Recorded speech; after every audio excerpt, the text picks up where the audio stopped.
We are implementing a tiered 60-day shelter stay limit combined with robust case management and workforce access to move new arrivals through our system to self-sufficiency and economic stability. Well, good afternoon, everyone, and thank you all for being here. At some point, I will acknowledge all of our alders that are here with us today, but I'm grateful to be joined by my colleagues. This is a great day for the city of Chicago as we pass the 2024 budget and truly begin the work of investing in our people and all of our communities. We would not be here without the hard work and commitment and the talent of our budget director, Annette Guzman, the Office of Budget Management, our comptroller, Chase Redwinkle, and our Chief Financial Officer, Jill Jarowski. Today's vote is an acknowledgement of their hard work to produce a balanced budget that makes critical investments and adheres to fiscal responsibility, and does so without overburdening working families while still meeting our obligations to retirees who have dedicated their lives and have provided incredible service to our city. Their work on this budget has certainly contributed to another credit rating upgrade and has earned the support of a range of institutions. We have support from Good Kids Mad City to the Civic Federation. You all know what's in this budget. We did everything I said I would do. I kept my word. 4,000 new jobs for young people. $250 million for our city's unhoused population. $100 million for violence prevention and intervention. 100 new detectives in our police department. $53 million for our city's lead service line replacement program. And we reestablished the Department of the Environment. We are expanding the Department of Housing's home repair program with an additional $10 million of investment and increasing funding for the home modification program administered by our Office of People with Disabilities. We are reopening mental health clinics to create stronger mental health safety net. And in collaboration with our leaders in the Automatic Black Caucus, we have created the first ever Office of Reentry to ensure that returning residents have everything that they need to thrive and to be productive contributors to our communities. Now, as far as the newly arrivals, this budget demonstrates our commitment to doing our part as Chicagoans, to welcome new arrivals and to address this local, state, federal, and international crises. Our budget invests $150 million into our mission to support new arrivals from the southern border. And this week, both the state and the county will announce new investments to meet the needs of this humanitarian crisis. Our plan is anchored by a three-part vision, creating a pathway for those in our care to economically and culturally contribute to Chicago and receive the next generation like the immigrant communities before them. Making sure Chicagoans are the ones who are employed, doing the work, and providing the services as much as possible. Finally, building public infrastructure for public good so that all Chicago can benefit. Combined investments from the city, county, and state are part of a clear and concrete plan, much of which has already been expressed. And today we are announcing the next phase of this plan. We are increasing personnel at the landing zone and staging areas to facilitate connections to other destinations for individuals who do not wish to stay in Chicago, and reunite them with family members and sponsors outside of our city. We are implementing a tiered 60-day shelter stay limit combined with robust case management and workforce access to move new arrivals through our system to self-sufficiency and economic stability. And we are implementing regulatory tools starting this weekend to cite and fine bus companies that disregard our curfews, landing zone locations, and loading and unloading rules. Above all, we are treating our new neighbors with compassion because it is the humane thing to do. Because with support, they can become productive members of our communities, contributing to our economy, our culture, and our society. We are being fiscally responsible and respecting the taxpayers of Chicago.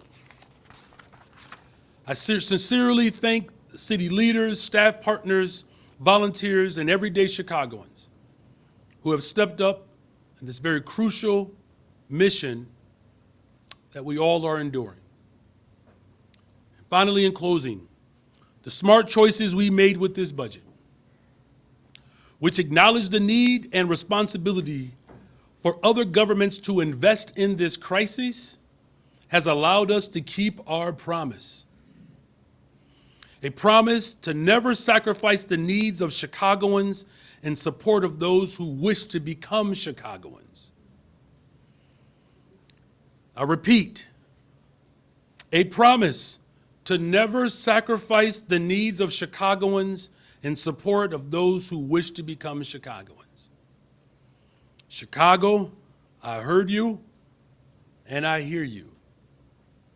I want to thank the Mayor's Office, the Office of Budget Management, City Department leadership and staff, alderpersons and their staff, and everyone who helped build the people's budget. In this budget and every budget, we will never forget that behind every figure and dollar amount, there is a real life being affected and a dream being realized. This work is important, and that is why we will do it together. We will do this work together, Chicago. We'll forge ahead collaboratively for a better, stronger, and a safer Chicago. Thank you all very much. I will now take your questions. Hey, Mayor. So sorry, I just heard it, but you're saying you're announcing a new step in the migrant response, and this is going to happen at like the point of entry, the arrival point. Is this something that's going to be led by the city or the state? Is the funding coming from this budget that we just approved, or is it coming from the state? Can you share more details? Yes, it's all of the above, and we will have more details. We will make ourselves available Friday for a budget briefing. And yes, we will have we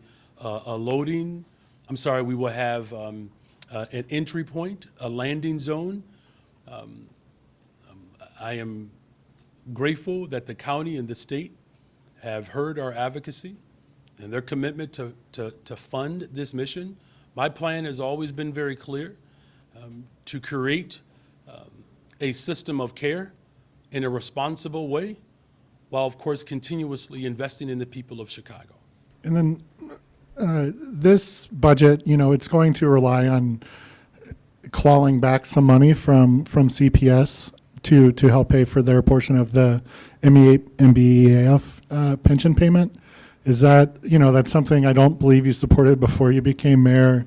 What has changed? Why do you think it's now appropriate for CPS to pay a large portion of that payment?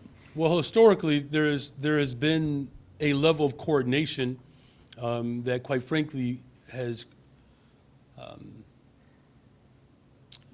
had some stall an administration ago. And so in this instance, my office and my budget team worked with CPS to engage them in a more collaborative approach for them to understand what our entire responsibility has to be as a city. As you know, and as all of you know, I have a strong commitment to make sure that we are protecting the retirement security of those who do the work for the people of Chicago. And my commitment still stands. Hi, Mayor. How are you today? I'm well. Thank you for asking. You're welcome. I have a question about the police budget. I know that the expansion of CPD's Victim Service Unit aligns with your campaign pledge to increase support for victims and survivors of gender-based violence, but gender-based violence advocates are asking that you redistribute dollars for these positions with CPD to already existing community orgs. So my question is, have you talked with gender-based violence advocates about these positions within CPD, and will you consider their ask that you redistribute monies for those positions to already existing organizations? Well, look, it's been, quite the journey to get to this point to actually have, a budget that is responsive to what community members have asked. And, individuals who have experienced a tremendous amount of harm through gender-based violence, that the important ask in this moment was to make sure that we are investing in providing real services and support. Now, whether or not these positions, could exist outside the realm of what has been already appropriated, these are ongoing conversations. In the meantime, or the immediate future, I'm grateful that we have a superintendent like Superintendent Snelling, who recognizes that we have to do a much better job of providing aid and support for victims of violence, particularly gender-based violence. So the conversations are ongoing. My commitment over the next 3.5 years in my first term and beyond is to continue to make a budget that is available for the people of Chicago and to work even harder to make sure that everyone's wish becomes a part of the regular form of how we move forward in terms of budgeting. Hi, Mayor. Can you expand on what the 60-day tiered shelter limit stay you just mentioned would entail? Does that mean asylum seekers will be asked to leave city shelters if they're there past that date, or? Well, what it does is it provides us with a couple of opportunities. One, on the front end, we have to make sure that we are setting up these newly arrivals with the best opportunity to be successful. On the back end, part of the investments that the state will be providing is to expand a more expedited process for them to be resettled. And here's why this is important. When we look at how the Ukrainian families were received in the city of Chicago, those who were seeking refuge here, they had a community that already existed to receive them. We don't have that type of structure for Venezuelans. And so creating a more expedited process to get them on the pathway to work allows for them to become contributors to Chicago. So making those investments on the front end, we have to make, with the resources that we are providing, we have to make sure that we're setting these families and these individuals up to actually contribute so that we can actually have a return on that investment. These individuals who are here and who are prepared and willing and have the qualifications to work, the expansion of services that we would deliver to help expedite it is the balanced approach that I believe that the people of Chicago have been asking for, and that's what my plan, or the extension of this plan, offers. So if asylum seekers have not found more permanent housing after 60 days, will they be asked to leave city shelters? So the 60-day notification, again, with the expanded services on the back end, that will provide these families with a quicker and a faster way to be able to contribute to our economy. That is the purpose of this extension of our plan, and that's the plan that we're going to administer. I'm Joe Barrett with the Wall Street Journal. Congratulations on your first budget. Thank you. Got that one down. Good job. Thank you very much. I wanted to ask about the sanctuary city controversy that's been going on. I mean, we've had a couple of meetings that were interrupted. Today you had cheers from the stands. What's the next step with that? I mean, is there a chance that there'll be something on the ballot about removing our sanctuary city status, or and when is this going to come up again before the council? Well, look, this is an international crisis. Global population shift is not just happening in the city of Chicago. The European Union is experiencing this right now. The number of individuals from the continent of Africa that are being displaced as a result of just poor policy and environmental shifts, the entire globe is experiencing this. This is not just a Chicago dynamic. And quite frankly, what our other major cities are experiencing this crisis as well. 70%, I believe, of of asylum seekers in New York are from the continent of Africa. You know, and so the failure of our federal government to respond to the crisis a decade ago, now you're seeing the full manifestation of it. And so I just want to make sure that we are providing the full context, that this is not confined to the city of Chicago. As far as the next steps, you know, the office behind me, Anton Cermak's desk is there. We don't talk a lot about Anton Cermak. He technically was another West Sider, technically. Yeah, exactly. And when he ran for mayor, 1933, I believe, there was a strong anti-immigrant sentiment that existed in the city of Chicago. It was actually, it was quite harsh. In fact, there was not only anti-immigrant sentiment, there was an anti-black sentiment. Anton Cermak convinced black political leadership at the time to leave the Republican Party and vote as Democrats on a pro-immigrant, pro-black liberation platform. So a multicultural, intergenerational movement of black, brown, and white folks calling for the city of Chicago to live up to its promise. We've been here before. If we can survive it in the 30s, we'll survive it today. Hey, Mayor. How's my favorite shortstop doing? So last week you kind of completed a progressive legislative hat trick. You have Bring Home Chicago, you have PTO, you have One Fair Wage. At the same time, the business community criticized all those initiatives at a time when downtown vacancies are at a record high. So I'm curious, you know, now that you have those accomplishments behind you, what kind of olive branch, if anything, can you offer the business community right now, whether that's something that comes directly from your administration or from your allies in council, especially since it looks like that's not going to be the LaSalle reimagined? Well, thank you for those questions. And if I get a chance to talk to Tim Anderson, I'll ask him that question for you. I presume you were talking about Tim Anderson, your favorite shortstop. Oh my. Okay, all right. Look, throughout, you know, my time as mayor, these first 6 months, whether it's been expanding outdoor dining, whether it's been collaborating with the business community around the One Fair Wage, you know, whether it's been, you know, collaborating with the business community around paid time off. I continue to show up every single day bringing people together. This budget reflects that. My administration reflects that.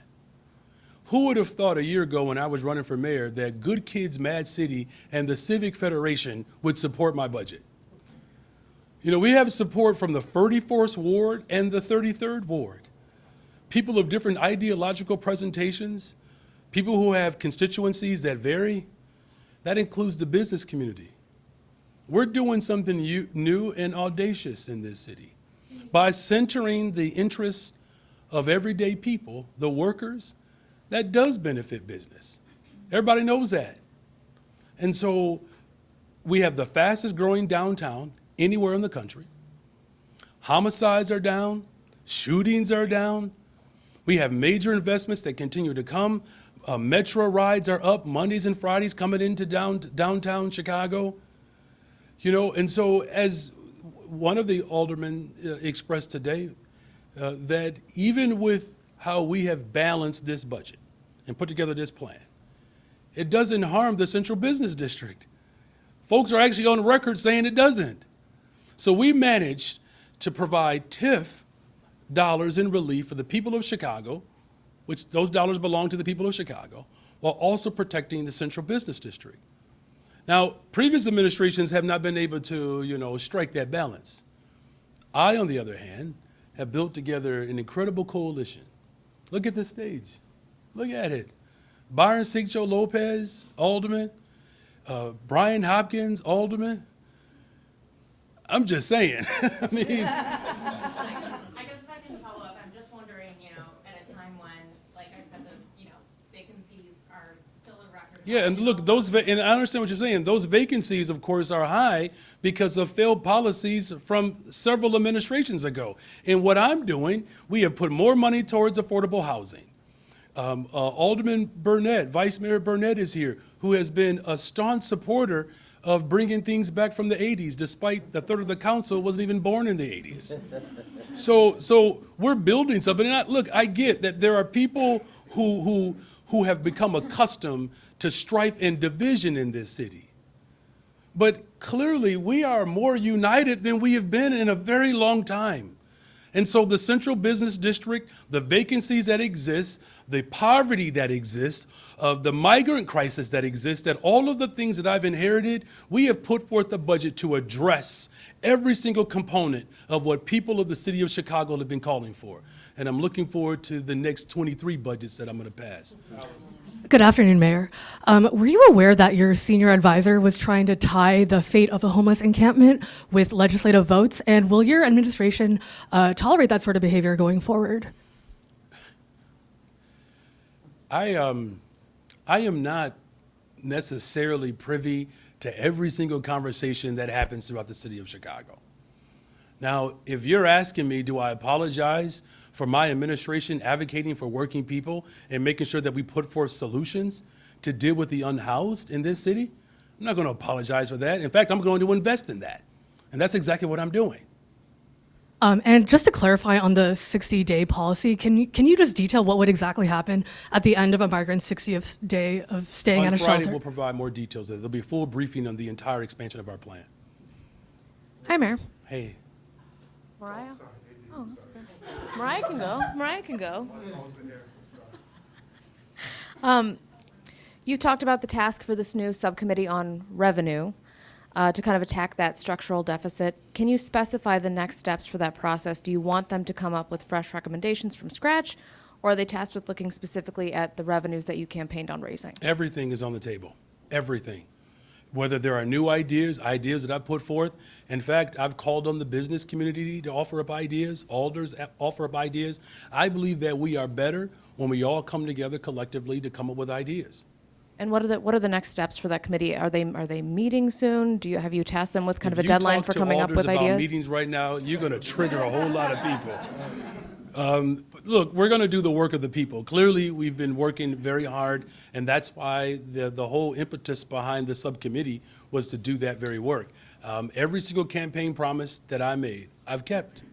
And making sure that we have a subcommittee dedicated to revenue to come up with creative ideas and not subject ourselves to some of the sloppiness that have occurred over a generation now, that putting together a sophisticated, smart operation within the subcommittee, that is the full impetus behind why that subcommittee was necessary in the first place. Thank you. Hey, Mayor. Hey. Let's hope you and Anton Cermak don't end up in the same Okay, fate. knock it off. Hey, knock it off here. That's unnecessary. A question about the Department of the Environment. We heard during budget hearings that it will not immediately have enforcement power, that a plan is going to be worked out. When do you envision it to have some teeth? When do you think, what's the timeline for that to be a full-fledged department? Yeah, look, we're moving with great expedition. I mean, everything that, so here's the thing. There are some people that have argued that I'm moving too fast, right? Now, we have very capable people, and particularly Angela Tovar, who is one of the most brilliant minds around the country, you all. She really is. And I don't know if there's anyone better than her, quite frankly. You know, so the fact that, I don't want to blow past the fact that we actually brought the department back. Is it okay if we celebrate that for a second? And that it actually comes with real money? Now, if you're looking for like, hurry up, what's next? You know, that's the good thing about a full term. But what I can say is, as I've said around public safety, having grown up with asthma and still challenged by it, Austin on the west side of Chicago is one of the hottest spots in terms of environmental injustice that exists in this city. I am motivated, as I was when I ran, to make sure that we are doing right by the people of Chicago.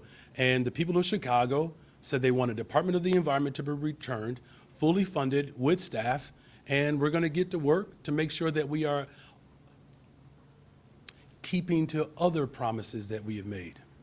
Mayor, thank you for taking the questions. Back to Jason Lee. Can you tell me, is that the kind of politics that you endorse, quid pro quo? Advocating for the unhoused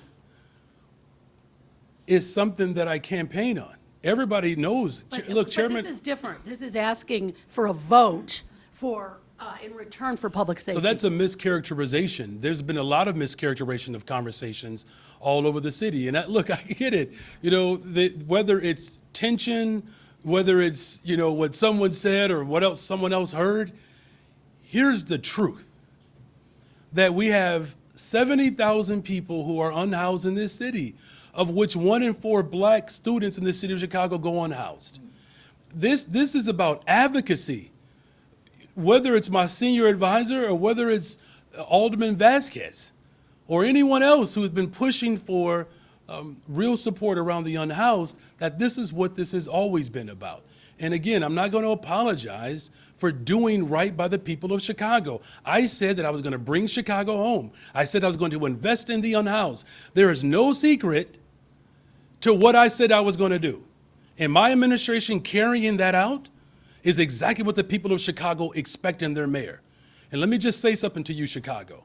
Every promise that I've made, I've kept it. And that includes making sure that we are dealing with the unhoused in this city. And if anyone wishes to stand in the way of the people of Chicago, well, they're going to get rolled over by the people of Chicago. Don't mean to be rude, I just have a deadline. Hi, Mayor. Hey. So your budget passed with, or the spending portion passed with 41 votes, which was, I mean, a lot of yes votes. It doesn't include a property tax increase, a lot of good things in there, mental health clinics reopening. Do you think this might be the easiest budget that you pass during this term? Or, I don't know, I don't want to say it was easy because I don't know what goes on behind the scenes, but it was a, you know, feel-good budget. I think Walter Burnett said it's gets at like the heartstrings of the city. Yeah, it taps into the soul. And I'm going to take some executive privilege here because I can just feel the energy of our sister rising up in this room. I would argue that Annette Guzman would argue that this was not easy. Now look, I'm not saying that you're characterizing it this way, but in some instances, particularly when black leadership is on display, as hard as it is, sometimes we do make it look easy. That's the beautiful part of working with black women. You talk to most black women, they would say every day is hard. Well, you wouldn't know it because the hair is done, they're smiling, they're still cordial, and have experienced some of the greatest microaggressions that this country has ever released on any particular people group. So as far as what it feels like, Alderman Burnett is absolutely right, because it's not just a feeling, it's a reality. Again, when I talk about the full force of government and bringing people together, that's exactly what I did. And that's what I promised the people of Chicago. And we're going to continue to work hard, even if it doesn't look like we're sweating, you know, but I appreciate the compliment because I think there's a positive way to perhaps respond to your question. Basically, you're saying we look good, don't we? Good afternoon, Mr. Mayor. Good afternoon. Back to the migrant issue and the funding, the $150 million in the budget, a lot of people say isn't going to be enough. You've announced that there will be an announcement later this week. But really, how much are you going to have to rely upon the federal government to step up, especially in the days leading up to the Democratic National Convention? Look, first of all, thank you for acknowledging the fact that, again, that this is a national problem. It's an international problem. And the federal government has to do more. Now, everyone knows, well, maybe everyone doesn't know. I went to D.C. a couple of weeks ago, and I said minimally $5 billion for the country. That's what I said. And, you know, our congressional delegation, I'm in regular conversations with them. They know what their assignment is, just like the state of Illinois knows what their assignment is, just like the Cook County government knows what their assignment is. And, you know, as a public school teacher, I expect people to turn their assignment in. I do. Ask how much you'd like to see carved out of that $5 billion for Chicago itself. A lot. Hi, Mayor. Few questions. Hopefully, I can get them all Oh in. my goodness, y'all. All right. How much money are the state and county giving to the city, and will that accelerate the opening of those base camps? Can you give us a time frame on that? Well, look, what we have to demonstrate, and this is what, you know, I've said repeatedly, that we all have to come together to address this crisis. And the state of Illinois, they'll make their announcement tomorrow. They know what the expectations are. Look, we have people sleeping on floors and outside. Our police districts have been overwhelmed since the very beginning of this mission. And look, I don't know what people expect government to accomplish in 6 months. I can tell you what I've accomplished in 6 months. And one of those dynamics is making sure that all of the levels of government are willingly participating in making sure that when police officers show up to work, that they go to a working environment that does not include them having an assignment that is not necessarily a part of their job description. Now, they have done an incredible job, as well as our mutual aid. But I think back to the other gentleman's question, we need the federal government to do more. The state of Illinois, they understand what our requests and what the assignment is as a sanctuary state.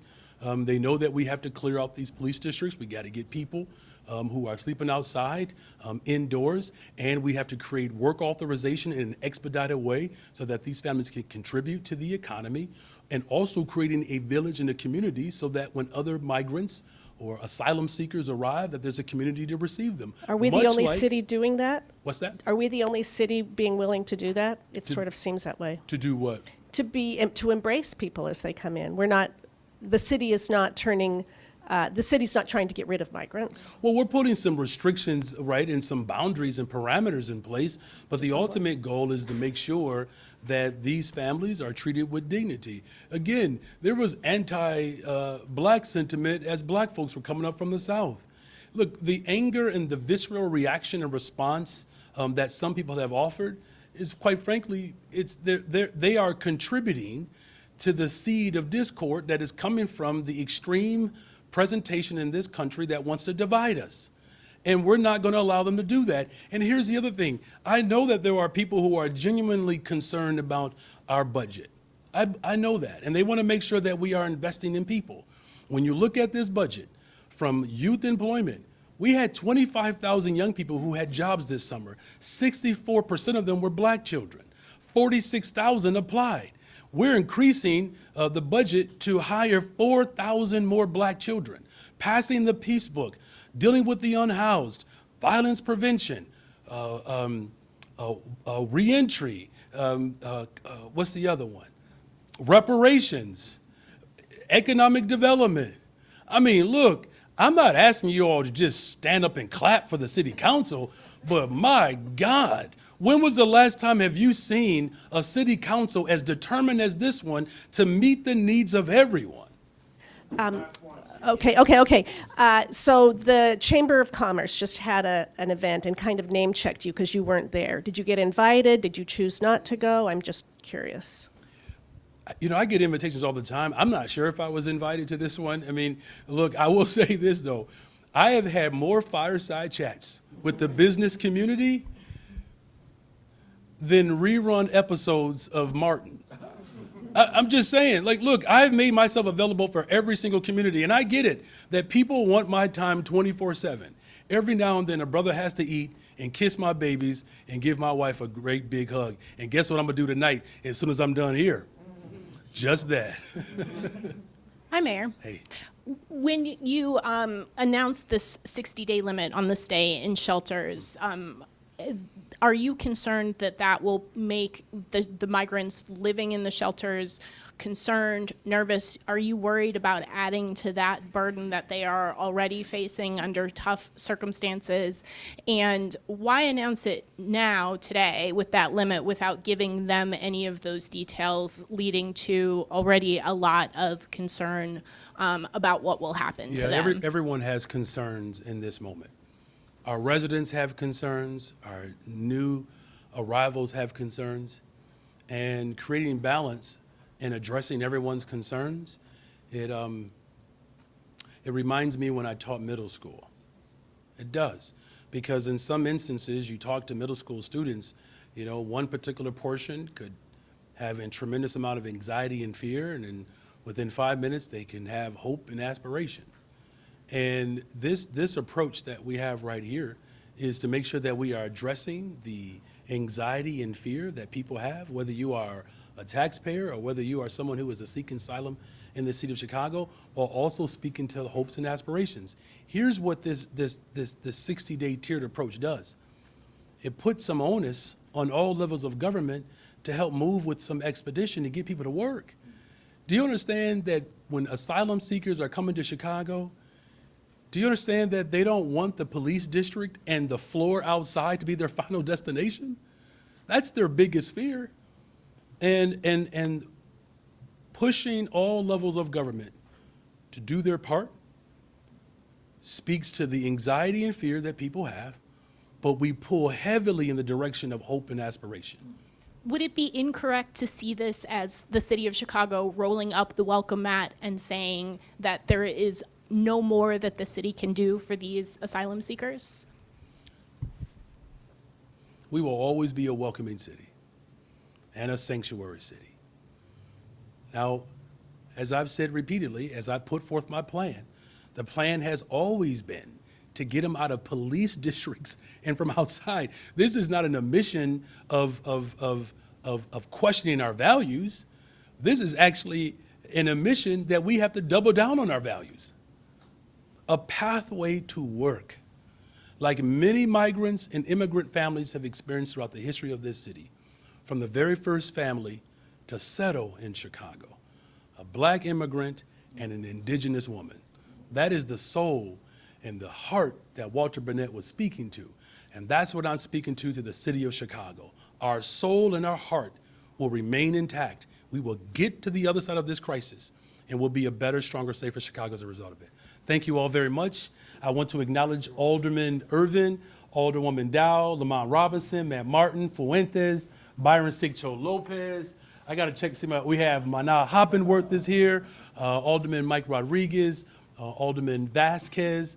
I've mentioned Brian Hopkins 7 times during this press conference, Alderwoman Clay, Alderwoman Nugent, and Alderman Will Hall. Congratulations to the city of Chicago, and thank you to the city of Chicago. God bless you all.